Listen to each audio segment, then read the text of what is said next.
بسم اللہ الرحمن الرحیم۔ السلام علیکم ورحمۃ اللہ وبرکاتہ۔ میں حافظ محمد بلال بشیر ایک نئی ویڈیو کے ساتھ آپ سب کی خدمت میں حاضر ہوں۔ عزیز سامعین، اللہ تبارک و تعالیٰ کا فرمان عالی شان ہے، لا تقنطوا من رحمت اللہ، صدق اللہ العظیم،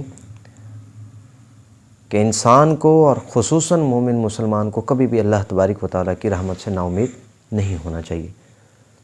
بخاری و مسلم شریف میں حضور نبی کریم علیہ الصلاۃ والسلام نے صحابہ کرام کو توبہ کی تلقین پر ایک واقعہ ارشاد فرمایا ہے کہ بنی اسرائیل کا ایک آدمی تھا جس نے اپنی زندگی میں لگ بھگ 99 افراد کا قتل کیا ہوا تھا۔ 99 افراد کو قتل کرنے کے بعد اس کے دل میں توبہ کا خیال پیدا ہوتا ہے۔ وہ سوچتا ہے کہ میں نے بھی کل کو اللہ تبارک و تعالیٰ کی بارگاہ میں حاضر ہونا ہے، میں نے بھی قبر میں جانا ہے، میرے سے بھی فرشتوں نے سوال کرنا ہے، اور میں بھی کل کو اپنے اعمال کا حساب دینے والا ہوں۔ کیا ہوتا ہے کہ وہ کسی اللہ تعالیٰ کے نیک بندے کے پاس پہنچتا ہے اور وہ کہتا ہے کہ میں بہت گناہ گار انسان ہوں، میرے سے بہت گناہ ہوئے ہیں، میں اب توبہ کا طلبگار ہوں، کیا میرے لیے رحمت کا کوئی دروازہ ہے؟ تو اللہ تعالیٰ کا بندہ اسے کسی آدمی کے پاس بھیجتا ہے کہ وہ اللہ تعالیٰ کا ایک نیک بندہ ہے، اس کے پاس جاؤ، وہ تمہیں بتائے گا اس کا حل۔ وہ بنی اسرائیل میں سے جو بندہ ہوتا ہے اسرائیلی، وہ جاتا ہے اس کے پاس ڈھونڈ کر، جب اس کے پاس بیٹھتا ہے تو اس سے اپنے گناہوں کا اقرار کرتے ہوئے اظہار کرتا ہے کہ میں نے اتنے لوگوں کا قتل کیا ہوا۔ تو وہ جو اللہ تعالیٰ کا نیک بندہ ہوتا ہے وہ اسے کہتا ہے کہ تم بہت ہی گناہ گار انسان ہو، تم نے انسانیت کا قتل کیا ہے، تم نے لاتعداد افراد کا قتل کیا ہوا، تمہاری توبہ نہیں ہوگی۔ جو اسرائیلی شخص ہوتا ہے اسے غصہ آتا ہے، جب غصہ آتا ہے تو وہ اس کو بھی قتل کر دیتا ہے اور کہتا ہے کہ جہاں پر میں نے 99 کو قتل کیا ہے، میں 100 کو بھی قتل کر دیتا ہوں۔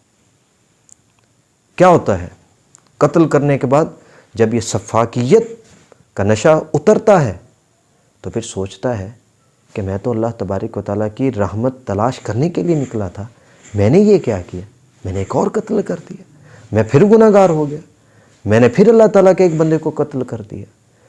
گناہوں میں شرابور انسان پھر اپنے گناہوں پر نادم ہوتا ہے اور تلاش میں نکل پڑتا ہے کہ مجھے کو اللہ تعالیٰ کا ایک بندہ ملے، میں جس کے سامنے اپنے گناہوں کا اقرار کر سکوں اور وہ مجھے سیدھا رستہ دکھائے۔ تلاش میں پہنچتا ہے، کوئی بتانے والے نے بتایا کہ فلاں جگہ ایک اللہ تعالیٰ کا نیک بندہ ہے، تم اس کے پاس جاؤ، اس کے پاس تمہاری ان مسائل کا حل ہے۔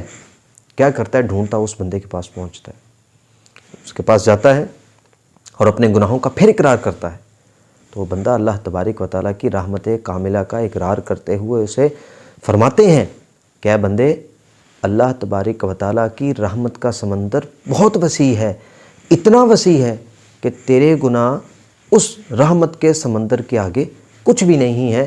اگر تم نے اپنے دل میں نادم ہو کر، شرمندہ ہو کر گناہوں کا اقرار کر لیا ہے تو پھر اللہ تبارک و تعالیٰ کا رحمت، اللہ تبارک و تعالیٰ کی رحمت کا دروازہ تمہارے لیے کھلا ہے۔ کیا ہوتا ہے؟ وہ اللہ تعالیٰ کے نیک بندے جو ہوتے ہیں وہ اسے ایک بندے کے پاس بھیجتے ہیں کہ فلاں جگہ ایک اللہ تعالیٰ کے نیک بندوں کی جماعت ہے، ان کے ساتھ شامل ہو جاؤ، اللہ تعالیٰ تمہارے لیے اپنا کرم کا دروازہ کھول دیں گے۔ وہ جو بنی اسرائیل کا شخص ہوتا ہے وہ اس کی طرف چلنا شروع کر دیتا ہے۔ کیا ہوتا ہے؟ رستے میں ہوتا ہے تو اس کی روح کوچ کر جاتی ہے، اس کا وقت اجل آن پہنچتا ہے۔ جب اس کی روح قبض ہو جاتی ہے تو جنتی فرشتے اور جو آگ والے فرشتے ہیں، یعنی کہ جو بری روحوں کو لے کر جانے والے ہوتے ہیں، دونوں کھڑے ہو جاتے ہیں کہ اس کو میں نے لے کے جانا ہے، اس کو میں نے لے کے جانا ہے۔ جو جنتی فرشتے ہوتے ہیں وہ کہتے ہیں کہ یہ توبہ کر چکا تھا اور اللہ تبارک و تعالیٰ کے رستے کی طرف چل رہا تھا، لہٰذا اس کی روح کو ہم لے کر جائیں گے۔ جبکہ جو دوسرے فرشتے ہوتے ہیں وہ یہ کہتے ہیں کہ نہیں، اس نے اتنے لوگوں کا قتل کیا ہے تو لہٰذا یہ جنت کا حقدار نہیں ہے، اس کو ہم لے کے جائے ہیں۔ یہ بھی کلام چل رہا ہوتا ہے کہ اللہ تعالیٰ کے ایک فرشتے کی آمد ہوتی ہے۔ حدیث میں ثبوت ہے کہ وہ شاید حضرت جبرائیل علیہ السلام تھے۔ وہ یہ فیصلہ کرتے ہیں کہ ایسا کیا جائے کہ اس کی دونوں مسافت کا فاصلہ طے کیا جائے، فاصلے کو میجرمنٹ کیا جائے، جس طرف فاصلہ زیادہ ہوگا اس طرف اس کو لے جایا جائے گا۔ تو کیا ہوتا ہے، دونوں طرف سے جب فاصلے کو ماپا جاتا ہے تو ایک بالشت کا فرق آتا ہے اس طرف جس طرف وہ نیکی کی طرف چل رہا ہوتا ہے۔ تو اللہ تعالیٰ کی طرف سے یہ اس کے لیے رحمت ہوتی ہے تو اس کو جنت فرشتے لے جاتے ہیں۔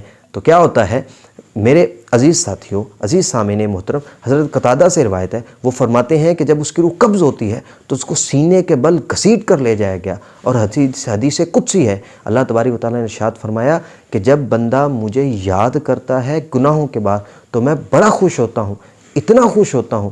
بندہ جب بھی مجھے یاد کرتا ہے نا، میں اس کے پاس ہوتا ہوں، اور میں اتنا خوش ہوتا ہوں کہ جتنا وہ انسان خوش ہوتا ہے کہ جب اس کا کوئی جانور بیاں باں میں گم ہو جائے اور وہ اسے ڈھونڈے، جتنی خوشی اس کو ہوتی ہے اتنی خوشی مجھے ہوتی ہے۔ اور آگے ارشاد فرمایا اگر کوئی بندہ میری طرف ایک ہاتھ آئے گا، ایک بالشت آئے گا، میں اس کی طرف ایک ہاتھ جاتا ہوں، اور اگر کوئی میری طرف ایک ہاتھ آتا ہے میں اس کی طرف ایک با جاتا ہوں۔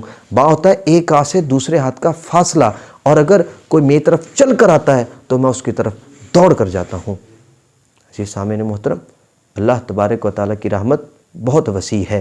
آج کے اس واقعے سے ہمیں سبق ملتا ہے کہ ہمیں کبھی بھی اللہ تبارک و تعالیٰ کی رحمت سے نا امید نہیں ہونا چاہیے۔